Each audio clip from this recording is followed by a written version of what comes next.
inheritors of our country and who are going to shape the destiny of our country.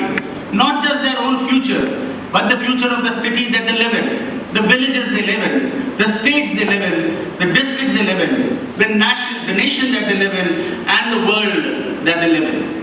They are here to make a difference. We are here to make an impact. Steve Jobs very famously said, we should all leave a ding in the universe. Now how do you leave a ding in the universe? By doing something that's going to create an impact. By working not just for your own good, but for the good of society. For working not just for economic benefit, but for also social benefit. And therefore the Atal Innovation Mission has set up thousands of Atal tinkering labs in schools all across the country. We have set up 5,000 tinkering labs spanning 662 districts out of the 715 districts that are there in our country. And you should all be very proud to know that Sikkim has more than 36 Atal tinkering labs set up in its schools. And one of them, several of them I have visited in Sikkim and in the neighboring districts. And here, young students from grade 6 to grade 12 are, yes, you may clap. Because it's a great achievement for a place like Sikkim to have 36 Atal tinkering labs, to be among the foremost in educating their young school workforce in the latest of technologies, 3D printing, robotics, IoT devices, miniaturized electronics, augmented virtual reality through do-it-yourself kits. Kits that will enable the children to keep themselves abreast of the latest technologies on which the solutions of the world are being created, so that they get inducted into problem solving, into innovative thinking. And when they come into universities like this, like the SMU University, they have in place world-class incubators. Incubators that will foster world-class startups. Startups that will create world-class jobs, not only for people who are from this state, but also from the neighboring states. So we have set up more than 100 incubators across the country. Each incubator would be fostering 25 to 30 startups every 2 years. Now, why do you want an incubator? First of all, you need an incubator because the students graduating from your university are all trying to become job seekers. And as the previous speaker pointed out rightly, we want to create a nation of job creators. You, who have had the benefit of great education from a university like SMU or from the school from which you have hailed, you should aspire to become an entrepreneur, a job creator, an innovator, a person who can leave a ding in the universe because of the work that you do. That is your potential. When Abdul Kalam, who came from Rameshwaram, could become what he became, what is the potential that you, who have had the benefit of better education, can create? And therefore, therein lies the opportunity for all the young entrepreneurs out there. I want them to dream big, and have belief in yourself. Swami Vivekananda said, if you have belief in 1,000 gods and goddesses, but do not have belief in yourself, you are doomed. And so the first and foremost important thing for every entrepreneur there is, one is dream big. Second, have extraordinary belief in yourself. Third, have passion, have persistence in what you do. Because you have to have the passion to see you through the various valleys of death, as they call. The valleys of death in a startup's life cycle. Lack of mentoring support, lack of incubation support, lack of access to venture capital, which Let's Venture is trying to help you with, lack of access to training programs, lack of access to technology lab and research labs. These are the valleys of death in a startup's life cycle. And that's what the SMU Incubator is attempting to fill that gap, so that every one of you entrepreneur can become successful. A startup that is successful, a unicorn that can make an impact. And in order to do this, I would like to leave 5 thoughts with you. Number 1, your solution has to be unique, having societal impact that is sustainable. A solution that is unique because it has not been done elsewhere and which is needed in our country. And there are millions of challenges our country has. And these millions of challenges are millions of opportunities for you, young students, to make an impact. Number 2, you should have a technology that is being leveraged because it has become affordable, accessible, available, and advanced. We are living in a world where technology is changing the shape of the world, and the world is experiencing you, the way the world is experiencing you.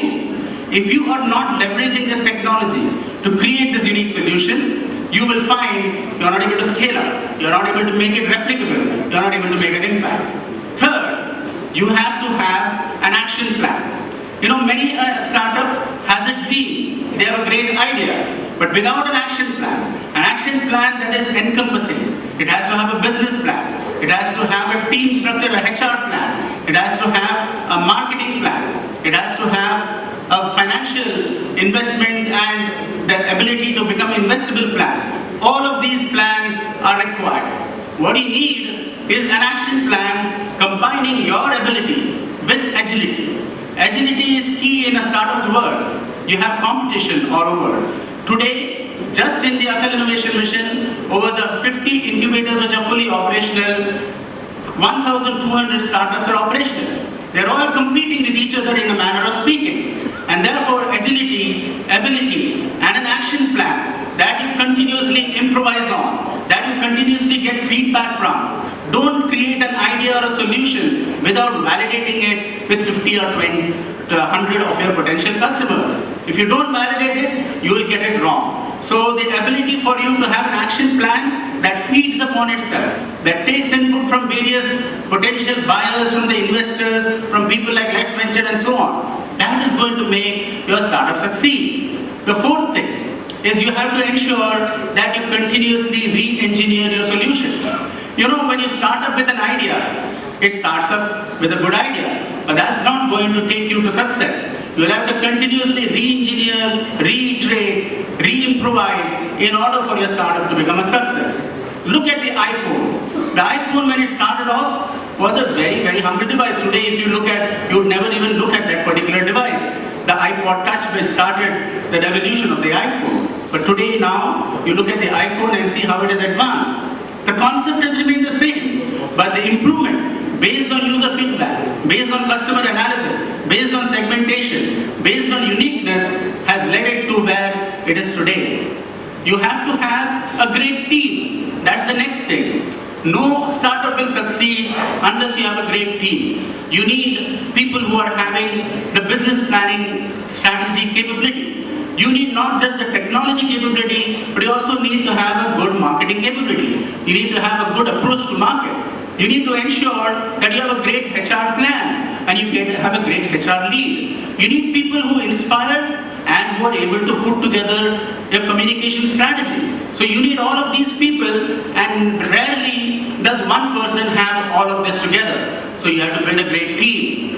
And finally, you need to have persistence.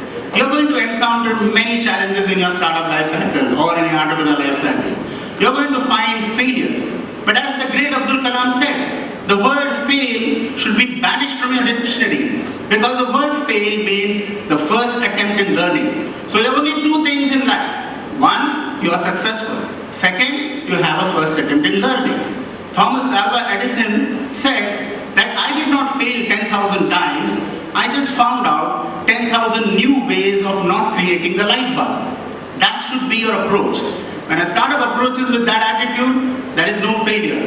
There is only success, there is only learning. And this poem that I learned long ago is very relevant in the startup world. Success is failure turned inside out, a silver tint in the clouds of doubt. You never know how close you are. You may be near while it seems so far. Don't give up, though the pace seems slow. You may succeed with the next blow. All the very best, my dear innovators. Thank you so much for inviting me for this particular event. I want to thank Dr. Tej for being there right from day one. I have seen this particular incubator when just the building was identified and the place was identified, and it's great to see a world-class incubator in the making. I have to say, and I want to tell you, that I have seen many incubators across the country, but you are off to a great start, as great a start as it can be. Now it is up to the startups and the potential budding innovators in this region and from regions across to be able to make a ding in the universe. Thank you. All the best.